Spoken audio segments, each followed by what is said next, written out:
Hello student, हम 10th class के chemistry के पोर्शन को डिस्कस करेंगे।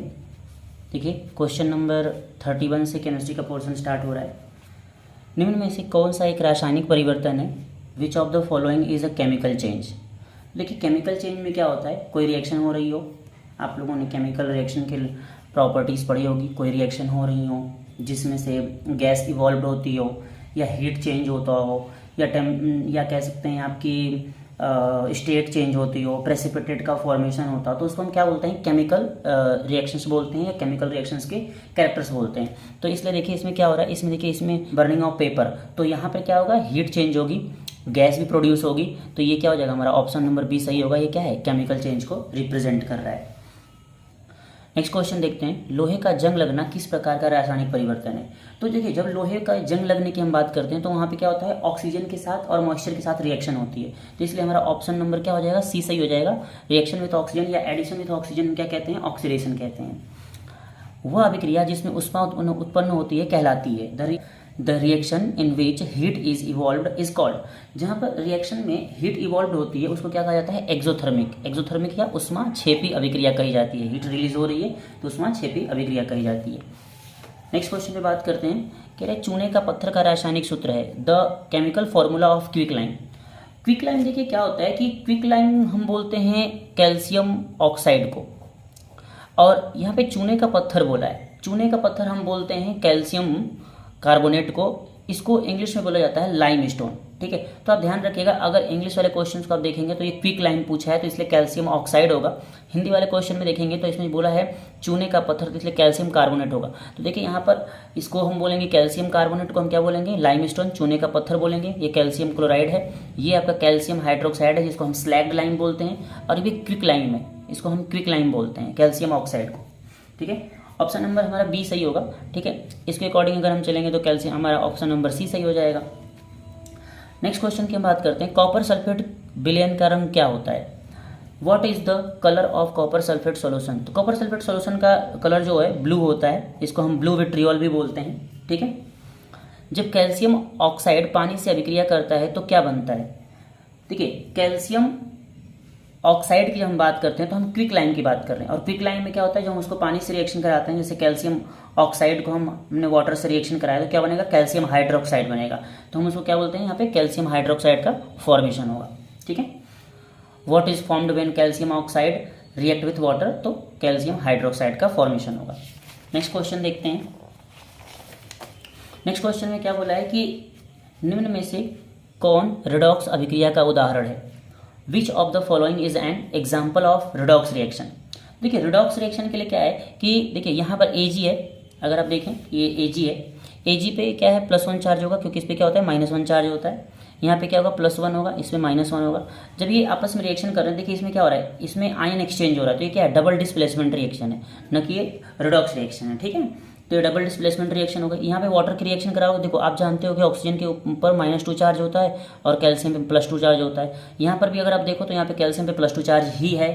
ठीक है, क्योंकि OH पे क्या होता है, -1 चार्ज होता है। तो देखिए यहाँ पर भी कोई चेंज नहीं हो रहा है इसके ऑक्सीडेशन स्टेट में, तो इसलिए ये भी क्या है, ये भी हमारा आंसर नहीं होगा, ये भी रिडॉक्स रिएक्शन नहीं है। ये भी देखिए यहाँ पर भी डबल डिस्प्लेसमेंट रिएक्शन हो रही है, तो ये भी रिडॉक्स रिएक्शन नहीं हुआ। तो हमारा ऑप्शन नंबर ए क्या हो जाएगा, सही हो जाएगा। देखिए इस पर क्या है, इस पर 0 चार्ज है, इस पर भी 0 चार्ज है, क्योंकि नेचुरल फॉर्म में है, अपने प्राकृतिक रूप में। तो जब ये आपस में रिएक्शन करेंगे तो क्या बना रहे हैं, HCl बना रहे हैं। आप जानते हैं Cl पे -1 चार्ज होता है और H पे +1 चार्ज होता है। तो ये पे क्या, देखिए यहाँ पे क्या हो रहा है, H इलेक्ट्रॉन दे रहा है तो लॉस ऑफ इलेक्ट्रॉन क्या होता है, ऑक्सीडेशन होता है, और Cl इलेक्ट्रॉन गेन कर रहा है तो गेन ऑफ इलेक्ट्रॉन क्या होता है, रिडक्शन होता है। तो हमारा ऑप्शन नंबर ए क्या हो जाएगा, सही हो जाएगा। यहाँ पे ऑक्सीडेशन भी हो रहा है, रिडक्शन भी हो रहा है।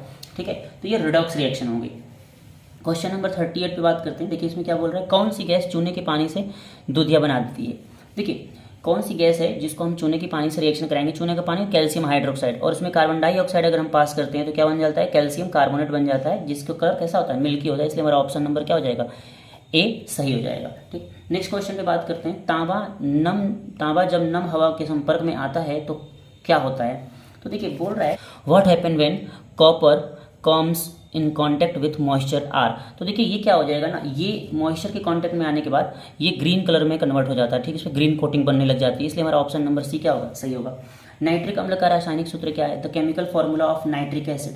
तो नाइट्रिक एसिड का फॉर्मूला क्या होता है? HNO3 होता है। ये किसका है? सल्फ्यूरिक एसिड का। ये क्या है? हाइड्रोक्लोरिक एसिड का। ये क्या है? एसिटिक एसिड का है। ठीक है, नेक्स्ट क्वेश्चन पे बात करते हैं। निम्न में से कौन सा क्षार है? देखिए ये क्या है? एसिटिक एसिड है, ये नाइट्रिक एसिड है, ये हाइड्रोक्लोरिक एसिड है, ये तो अम्ल हो गए, तो क्षार क्या हो गया? NaOH, सोडियम हाइड्रोक्साइड इसको बोलेंगे। नेक्स्ट क्वेश्चन पे बात करते हैं। नींबू में कौन सा अम्ल पाया जाता है? तो नींबू को हम क्या बोलते हैं? सिट्रस फ्रूट भी बोलते हैं। देखिए इसमें कौन सा अम्ल पाया जाता है? सिट्रिक एसिड पाया जाता है। विच acid is found in the lemon? ये सिट्रिक एसिड। ठीक है, नेक्स्ट क्वेश्चन की बात करते हैं। निम्न में से कौन सा प्राकृतिक सूचक है? Which of the following is natural indicator? Natural, देखिए ये क्या है? केमिकल इंडिकेटर है, ये भी केमिकल इंडिकेटर है। ठीक है, लिटमस क्या है? नेचुरल इंडिकेटर है, लाइकेन का बना होता है। ठीक, तो ये क्या हुआ? नेचुरल इंडिकेटर हुआ। अम्ल में लिटमस का रंग कौन सा हो जाता है? To which colour does litmus turn in acid? देखिए यहाँ पे क्या है, हमने क्या पढ़ा है कि जो हम एसिड को लिटमस के कांटेक्ट में लाते हैं तो लिटमस रेड कलर में कन्वर्ट हो जाता है। तो क्या हो जाएगा यहाँ पे? Red colour. हमारा ऑप्शन नंबर सी सही हो जाएगा। एंटा एसिड में कौन सा क्षार उपयोग होता है? देखिए कह रहा है कि विच बेस इज यूज्ड एंटा एसिड। तो देखिए आप जानते हैं कि ये यहाँ पर सोडियम हाइड्रोक्साइड यूज़ नहीं होगा, यहाँ पे यूज़ होता है मैग्नीशियम हाइड्रोक्साइड, जिसको हम बोलते हैं मिल्क ऑफ मैग्नीशिया। ठीक है, इसको हम एज अ एंटा एसिड यूज़ करते हैं। नेक्स्ट क्वेश्चन पे हम बात करते हैं। बेकिंग सोडा का रासायनिक सूत्र क्या होगा? बेकिंग सोडा क्या होता है? NaHCO3 होता है। तो इसका रासायनिक सूत्र क्या हो जाएगा? सोडियम हाइड्रोजन कार्बोनेट कह लीजिए या सोडियम बाइकार्बोनेट कह लीजिए। ऑप्शन नंबर हमारा सी क्या हो जाएगा? सही हो जाएगा। निम्न में से किसका उपयोग मिश्र धातु बनाने में नहीं होता है? देखिए जनरली हम देखते हैं कि सभी धातुओं का यूज़ हम कर लेते हैं मिश्र धातु बनाने के लिए, लेकिन हम क्या देखते हैं कि कुछ नॉन मेटल भी यूज़ होते हैं, बट ऑक्सीजन क्या है? गैस है, इसका यूज़ हम जो है मिश्र धातु बनाने में नहीं कर सकते हैं। अगर मिश्र धातु में देखोगे तो कई जगह कई सारे मिश्र धातु में जो है कार्बन का भी यूज़ होता है। ठीक है, तो ये भी नहीं कह सकते कि हम नॉन मेटल का यूज़ नहीं करते हैं, बट ऑक्सीजन क्या है? गैस है, इसलिए हम इसका यूज़ नहीं करते हैं। ठीक है, of the following is not use in the making alloy, वही है आपका ऑक्सीजन। ठीक है, कह रहा है घंटी बनाने में कौन सी धातु का उपयोग होता है? Which metal is used in making bell? तो ब्रॉन्ज होता है। ये क्या होता है? ये मिश्र धातु होती है, एलॉय इसको बोलते हैं। नेक्स्ट क्वेश्चन पे हम बात करते हैं। जब धातु अम्ल से अभिक्रिया करती है तब कौन सी गैस निकलती है? देखिए अगर हम किसी धातु को किसी की बात कर लें, जैसे मान लीजिए हमने HCl ले लिया, इसको हमने रिएक्शन करा दिया Na से, तो क्या बन जाएगा? तो ये NaCl बन जाएगा और क्या निकल जाएगी? हाइड्रोजन गैस निकल जाएगी। आप इसको बैलेंस कर सकते हैं। ठीक है, तो ये जो है आपका क्या हो जाएगा? यहाँ से निकलने वाली गैस कौन सी होगी? हाइड्रोजन गैस होगी। ऑप्शन नंबर सी हमारा सही होगा। निम्न में से कौन सी धातु जल से अभिक्रिया नहीं करती है? देखिए सोडियम कर जाएगी, पोटेशियम भी कर जाएगी, कैल्शियम भी कर जाएगी। हम जानते हैं कि ये वाटर से रिएक्शन करके कम्बस्ट कर जाती है, आग पकड़ लेती है। ये भी ऐसी ही होती है। ये वाटर से रिएक्शन कराते हैं तो ये उसके सरफेस पे फ्लो करने लगती है, तैरने लगती है। सोना जो है इस रिएक्शन नहीं करता है। ठीक है ना, सोना जो है वाटर से रिएक्शन नहीं करता है। नेक्स्ट क्वेश्चन की बात करते हैं। अधातु होती हैं, non metals are. Non metals, देखिए अब मेटल्स की प्रॉपर्टी क्या क्या होती है? यो मैलेबल होता है, सोनरस होता है, डक्टाइल होता है। लेकिन नॉन मेटल, देखिए नॉन मेटल ब्रिटल होता है। ठीक है ना, नॉन मेटल क्या होता है? ब्रिटल होता है। ठीक है, वो ना मैलेबल होता है, ना डक्टाइल होता है, ना सोनरस होता है। तो नेक्स्ट क्वेश्चन की बात करते हैं। निम्न में से कौन सा धातु सामान्य ताप पर तरल अवस्था में होती है? देखिए तरल अवस्था में आप लोग जानते हो क्या होता है? पारा होता है। Hg जो होता है वो क्या होता है? रूम टेम्परेचर पर लिक्विड स्टेट में पाया जाता है। लोहे को गैल्वेनाइज करने के लिए किस धातु का उपयोग किया जाता है? तो देखिए गैल्वेनाइजेशन में जिंक का उपयोग किया जाता है। गैल्वेनाइजेशन का मतलब होता है कि लोहे के ऊपर एक कोटिंग करना है, कोटिंग कर देते हैं उसके ऊपर। जैसे लोहा है उसके ऊपर क्या है? इसकी एक लेयर चढ़ा देते हैं। ठीक है, इसको मेल्ट करके और उसमें लोहे को डिप कर देते हैं, जिससे इसके ऊपर क्या हो जाती है? एक लेयर बन जाती है, जिससे उसका कोरोजन नहीं होता है, मतलब उससे रस्टिंग नहीं होती, उसके जंग नहीं लगती है। ठीक है, उससे बचाने के लिए इसका गैल्वेनाइजेशन किया जाता है और उसके लिए यूज़ किया जाता है जिंक को। Which metal is used to galvanization? तो वही जिंक है आपका। निम्न में से सबसे मुलायम धातु कौन सी है? तो देखिए इसमें लोहा, एल्यूमिनियम, सोना में से कौन है? सोडियम सबसे मुलायम धातु है, इसलिए ऑप्शन नंबर हमारा ए सही होगा। ठीक है, अगर आप लोगों को कोई प्रॉब्लम आती है तो आप कमेंट करिएगा। ठीक है, लाइक करिए, सब्सक्राइब करिए। Thank you.